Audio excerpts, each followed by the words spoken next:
all the questions that you have. And still on that, you will remember that during the signing of the performance-based contracts and the award ceremony, the permanent secretary was also awarded the top performing permanent secretary, together with the Minister of Transport and Infrastructure Development, Honorable Felix Mona. But of course, issues first. Engineer, good evening, and thank you so much for joining us. Thank you for having me, Ian.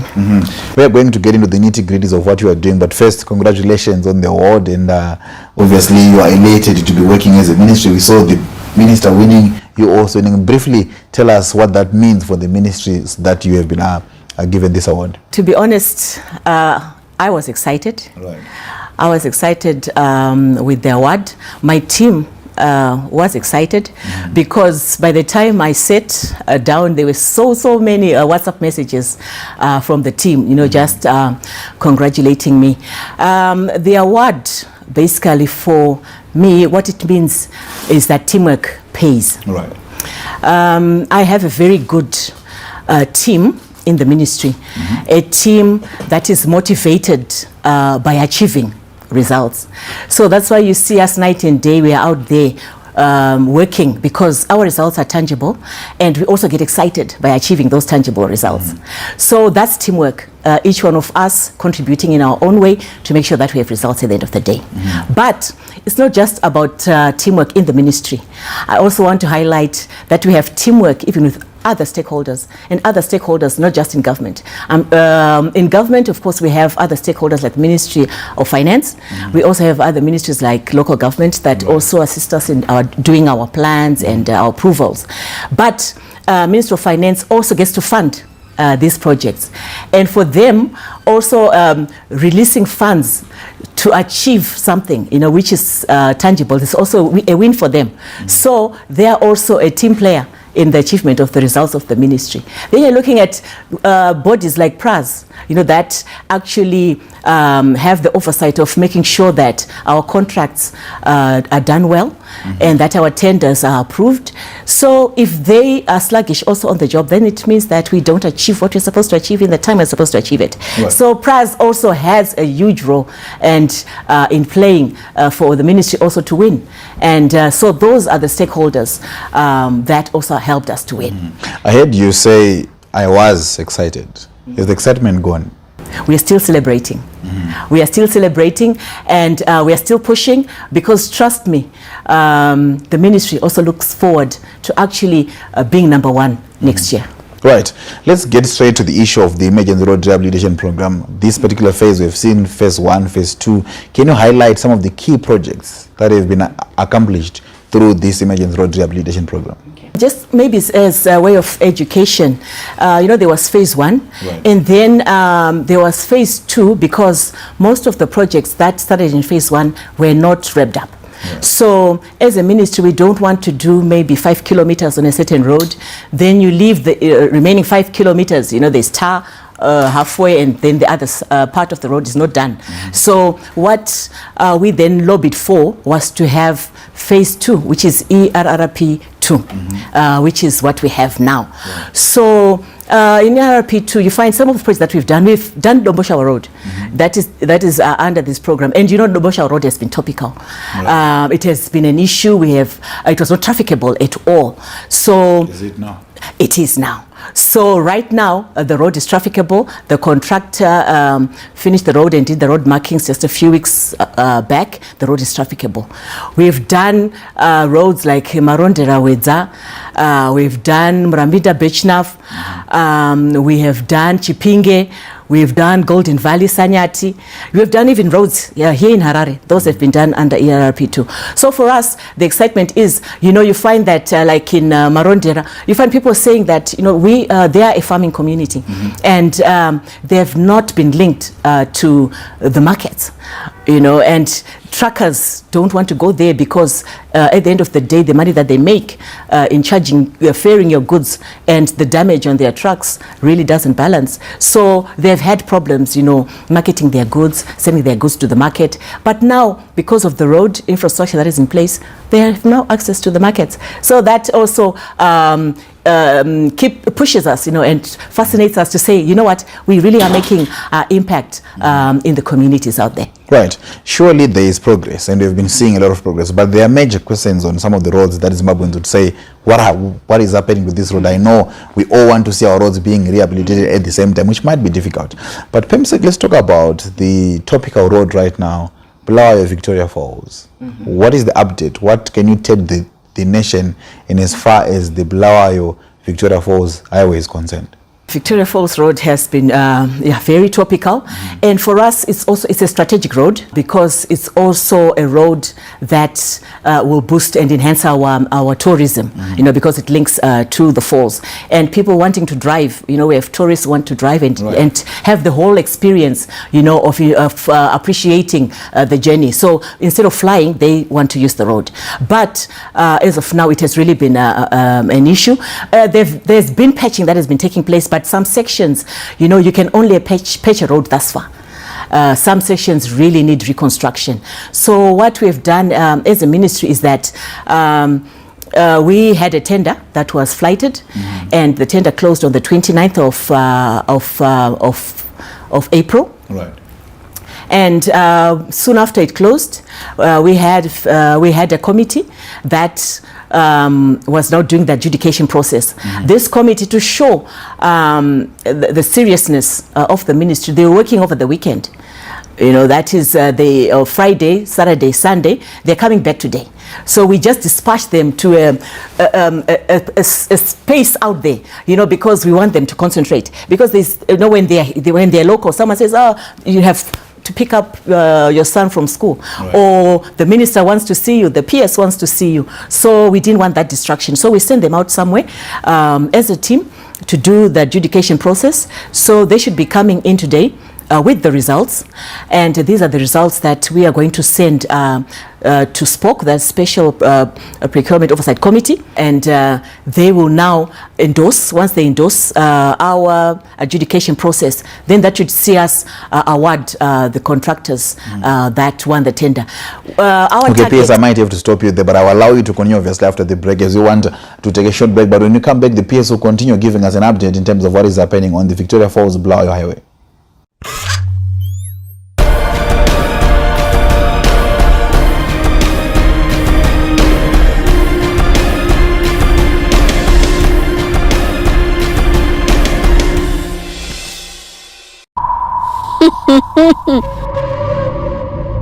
Hayi kukhona uChuma akwaziyo. Angimthembi mina uChuma. Ngiyaxolisa siza. Kahle kahle namdala udlala game bani kadwe. Ubizwa ekufa ngithi baba. Unucabanga ukuthi nje ukunyamalala ukasiza lokho kunomali.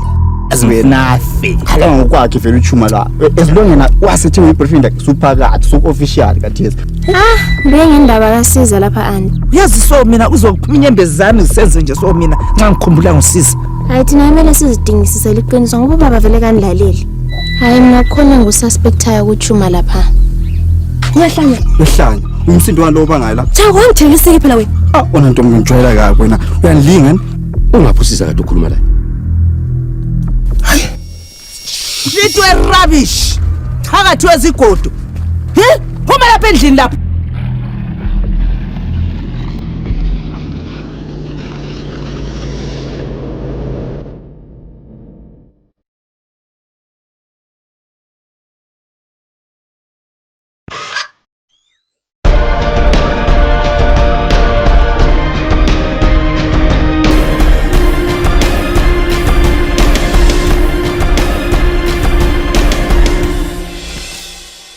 Thank you so much for staying with us. You're still watching Face the Nation, and tonight the woman facing the nation is none other than the Permanent Secretary in the Ministry of Transport and Infrastructure Development, Engineer Joy Makumbe, explaining progress that has been made, answering questions that we all want to hear in terms of the progress made on various roads we have. Now, Engineer, before we went for the break, you were talking about the process that was happening for that particular road. So should Zimbabweans be excited to see some work being done? Not patching. Of course, I understand patching is important, but the actual construction of the roads, should we be excited as a nation?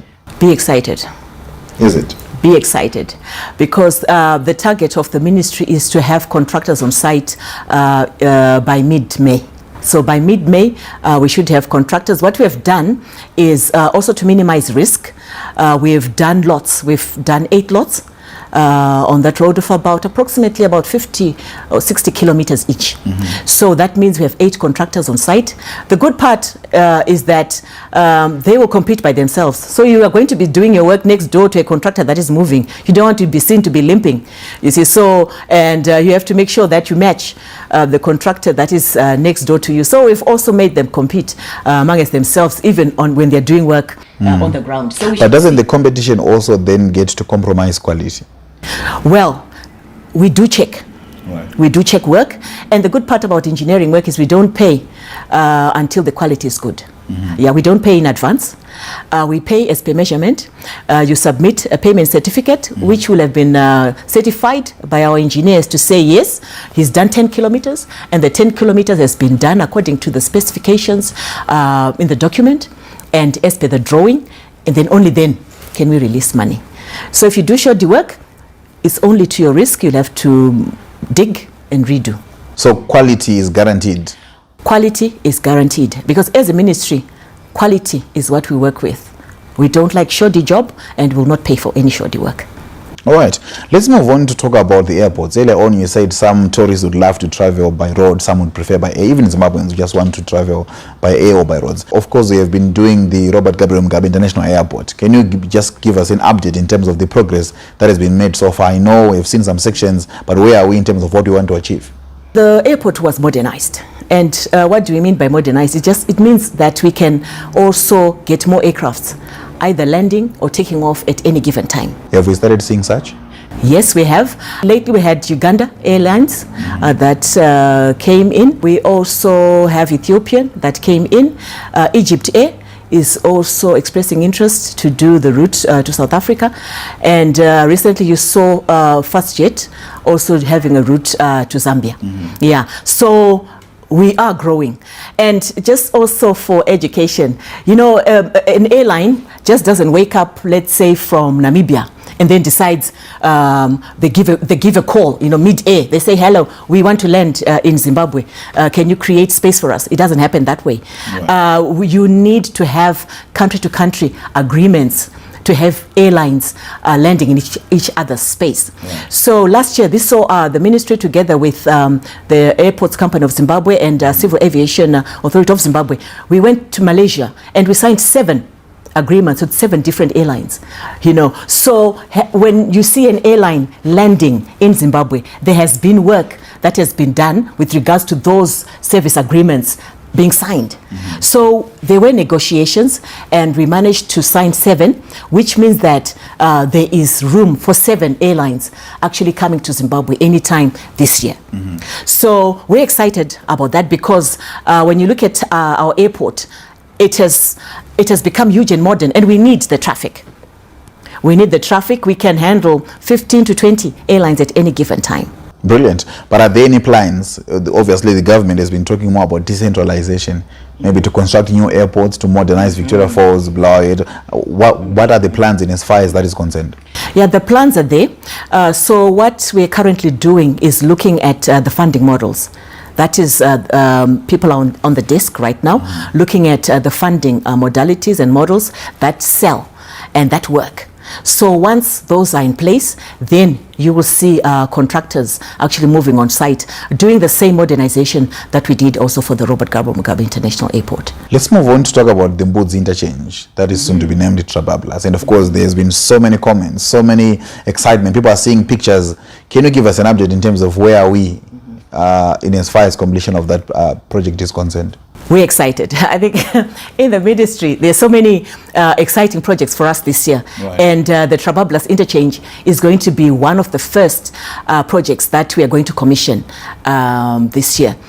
You'll find that by the end of last year, we had done about 85% of the work. Now we're looking at 96. We're looking at completing that project before the end of this month, and inviting the president to come and do the commissioning. Just to be clear, this May? This May.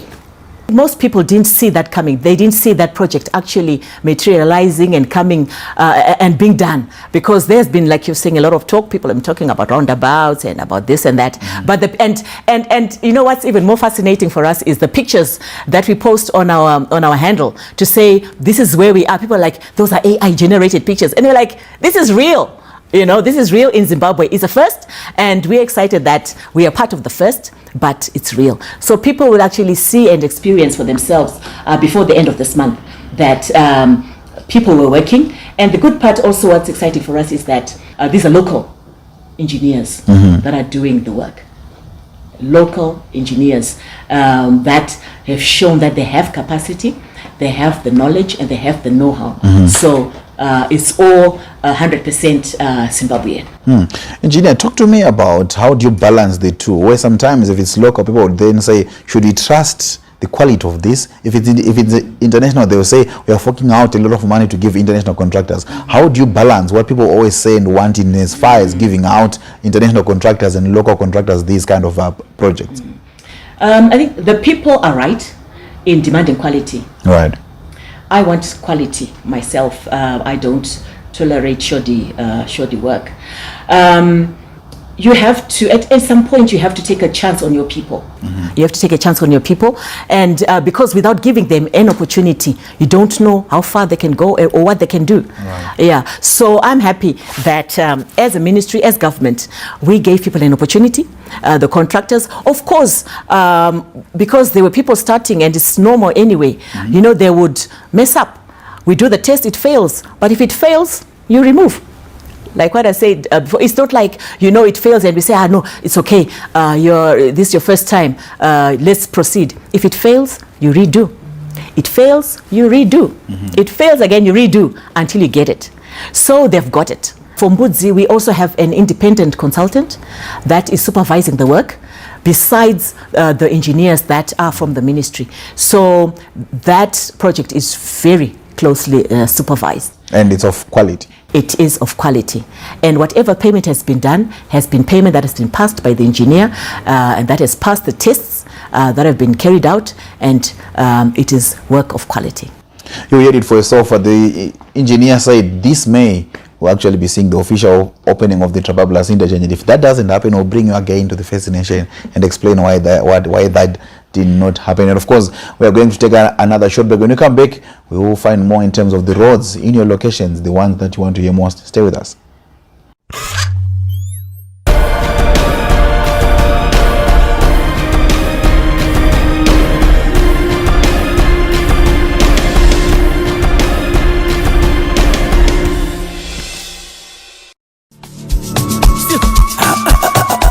kuti dzinza nemutupo ndo chinhu chikuru mutsika neunhu hwedu.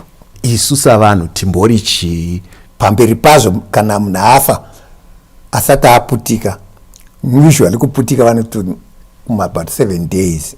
The issue of belief is a very sensitive issue. Now I'm the caveman. Mabonga Joshua Marar.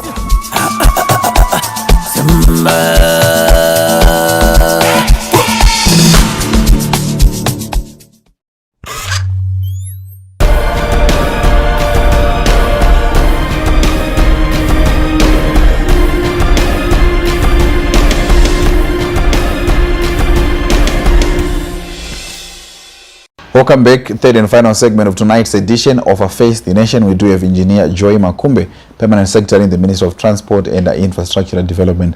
Now, PIMSEC, we were talking about the interchange, and they've said so much has been done. But let's talk about roads in these locations. People will be asking, we are so neglected. Are you focusing on the rural areas? Can you maybe explain in terms of the plan, the strategy on how to reach out to these high density locations? Firstly, I need to highlight that the roads in the high density areas are supposed to be done by the local councils. So as a ministry, what we have seen is that there's no work. There's no work that is going on in those councils. You know, despite the engagements, we've engaged City of Harare to say, you know what, there's this road, do something. but nothing has been done. So we've taken it on ourselves. Remember, we did Glenview. Right. Yeah, you know, we've done most of the roads in town. So what we want to do, we've also had some stakeholders, you know, people staying, you know, in the locations that you're talking about, who have said, you know what, we want to partner the ministry. You know, we want to contribute, you know, so that at least I have a trafficable road, you know, when I go home. So we're currently working on a framework because we want an approach, you know, that is going to be uniform, you know, in every location, so that, you know, it just also safeguards on issues to do with transparency.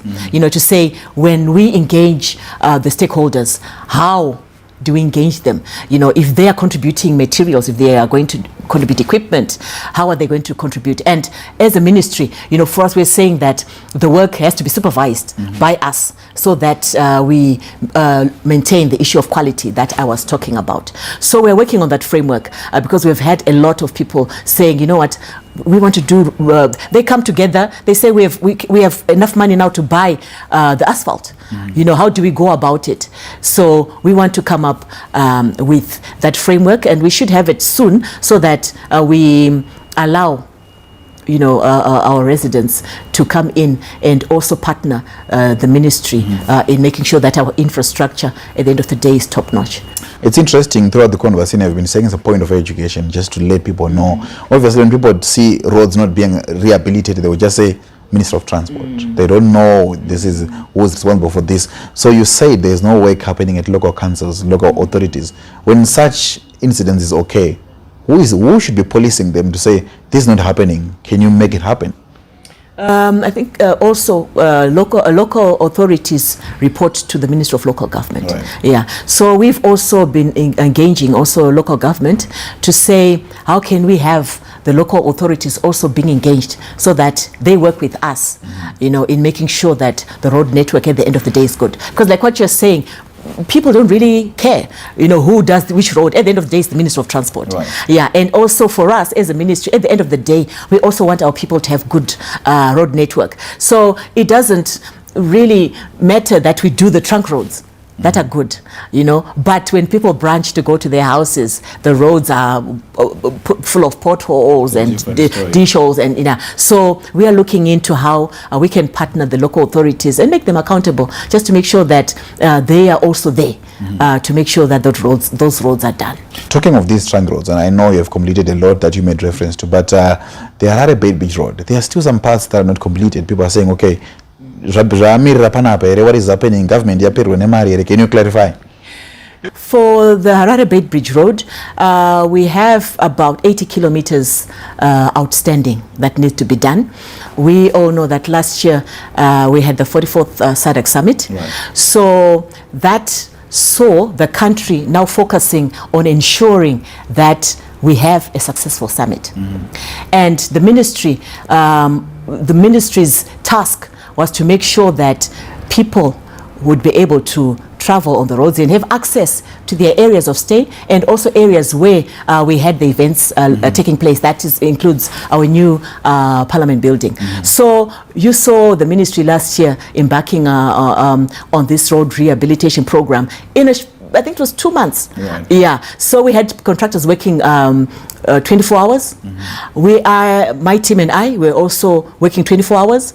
We would be on site 10 p.m., 11 p.m., you know, just making sure that things happen. So with that refocus to make sure that we had a successful summit, that meant that the resources also had to be channeled there, yeah, to make sure that everything was successful. And projects that were funded by the fiscus, you saw them slowing down. Right. Yeah, so that Harare Bay Bridge Road was not spared, because it is also one of the projects that is being funded by the fiscus. But the good news, exciting news, is that this year, we have seen resumption of that project. Our contractors have remobilized, and they're on site and they're working. And our target is to have that road completed by the year end. Yeah. Brilliant. Year end again. If it doesn't happen, we'll bring you back. Now, let's briefly talk about, obviously, when you talk about good roads, using them responsibly becomes another thing. Yes. We're seeing a lot of accidents on the roads time and again, festive season, holidays. I know the ministry has put some mechanisms in terms of increasing the age for those who are driving the public vehicles, and saying we can be a responsible nation. What do you have to do more to ensure that we reduce accidents on the road? You know what? I would just wish that we could all be responsible, because at the end of the day, it's you who is causing the accidents. The accidents that are taking place, it's not about the road design, whereby we could say as a ministry, let's improve on our road design. It's about people speeding, people drinking and driving. So it's about the people who are not disciplined, who are killing and maiming people on the roads. So the last Easter, if you check the statistics, you find that the accidents were low. We had a team that was out on the roads of Traffic Safety Council of Zimbabwe. We had VID as well. We also had the police that are out there policing people to make sure that people are not speeding and people are not drunk and driving. But it comes to self-discipline. Let's have the discipline to make sure that when you're driving, it's within the speed limits, and just care. Okay, if you don't care for your life, care for the next person who you're going to kill, by ramming into, So it's just about the people. And speaking of that, also that one thing that pains me is that we're talking about infrastructure. You put traffic lights today, the next day you're riding on that road, the traffic light has been knocked down. Curbing has been knocked down, and you don't understand what kind of people don't appreciate progress and good infrastructure, on the road. And the next day people are hammering, we don't have traffic lights, but you're bumping them. You're destroying infrastructure. And I think as citizens, you should be interested. If you find someone damaging infrastructure, you have the right to stop, because the money that is going to be used to do that repair is your money. Right. And if you leave those people doing whatever they are doing, destroying the infrastructure that you've paid to be done, then at the end of the day, you're still going to be the one paying for us to repair. And when we do repairs, we're not progressing. You're the roads that you want us to do are not going to be done in the same time that they should be done, because we're busy doing repair work. Repair work caused by people who don't really care for a country with good infrastructure. Engineer, I could speak to you the whole day, but unfortunately our time is almost up. What are your last words to our viewers that you'd love to share with the Zimbabweans? Let's work together. This is our country. This is our infrastructure. Care more. If you find someone destroying, go there and say, my brother, what are you doing? It's your infrastructure. It's not government infrastructure. It's not Engineer Makumbe's infrastructure. It's your infrastructure. So let's care more, to protect the infrastructure that government is putting up for us to enjoy. Engineer, thank you so much, and we really appreciate your time. We will bring you back to the First Nation if the targets you say will be completed, they're not completed. So I have to make sure I go and whip the contractor in line and make sure that we achieve the targets that I've set. Engineer Makumbe says you have to go on the ground and with the contractors to ensure that all the targets are achieved as they should. Yes, that was at the First Nation edition we had today, as she was explaining progress that has been made, answers you want, she provided. And of course, the deadlines, you've heard the dates. If that doesn't happen, we'll be back with Engineer Makumbe. For myself, Ian Wambe, the crew behind the scenes, stay tuned to ZBC TV.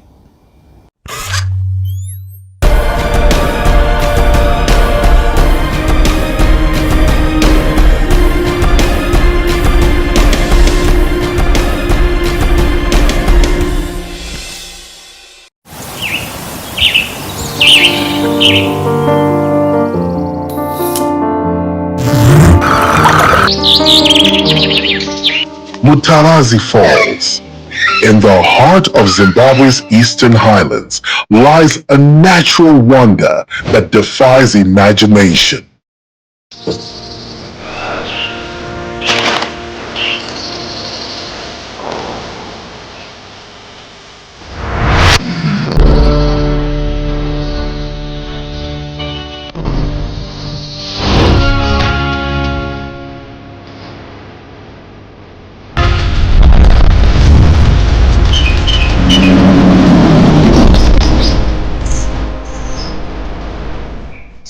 At 762 meters, it is the tallest waterfall in Zimbabwe and the second highest in Africa. Mutarazi Falls is more than just a waterfall. The skywalk bridges stretching 70 and 90 meters across the gorge offer an unparalleled view of this majestic cascade. suspended high above, visitors can feel the thrill of standing on the edge of nature's masterpiece.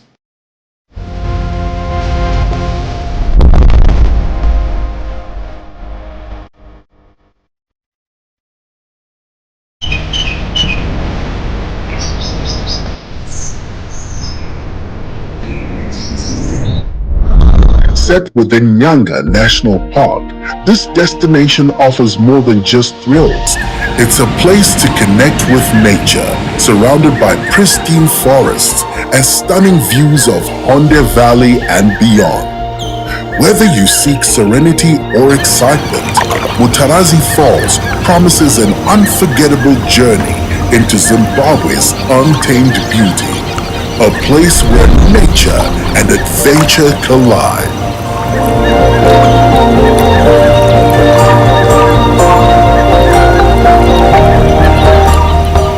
For adrenaline seekers, the Mutarazi zipline is an experience like no other. Spanning 400 meters, it is Africa's longest zipline. It's a flight through beauty and adventure.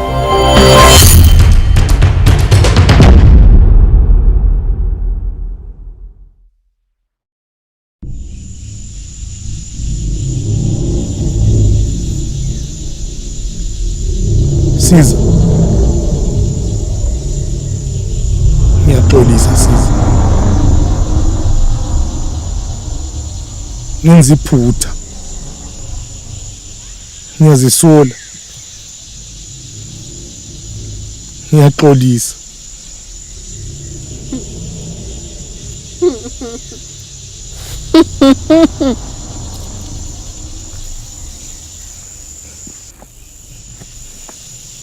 Ngicela uxole Siza,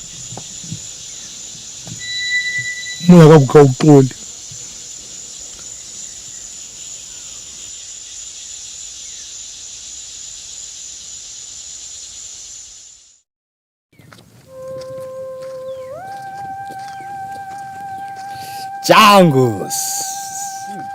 Django kayiwani.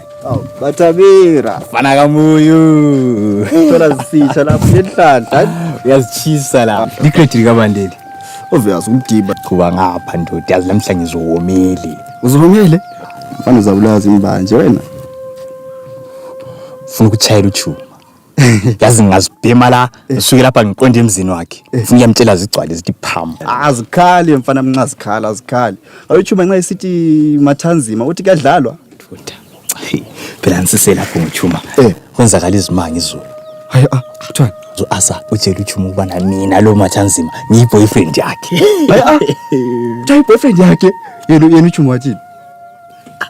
Yazi ngibona umdala eqhaqhazela ejuluka uzowapenta umdala ubengekele vele Uthi boyfriend yakhe suphakathi phela mfana suphakathi kati yazinafe hala ngokwakhe vele uChuma la esilongena wasithi uyiboyfriend yakhe suphakathi su official kati esinafe kaziche uyazi ufuna uyamtshela zigcwale la muhle uyahlala uChuma sofuna ukutshaya suka la ukutshaya ngiyakuyenta wala kuyakutshaya wena uzithembile anti ngubani asazi uthathile uChuma ayawutshela wena ashayisha ngabo mama bengithanda ubengasoza ngilala mama bengithanda ubengasoza ngindisa ngenzofazi angenze sihlungu isibi nje ihlazo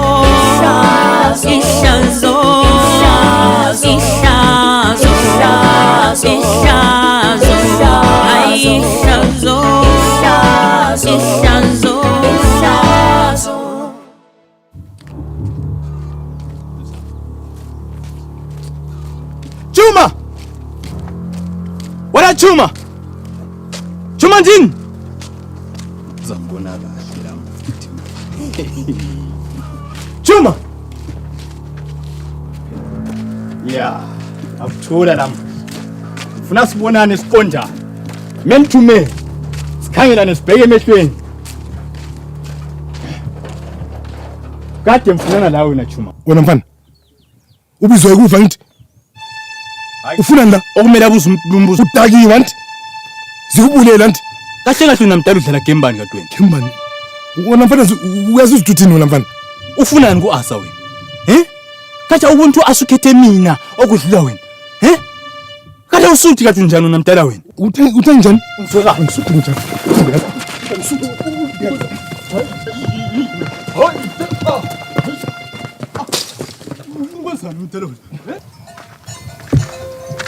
Baba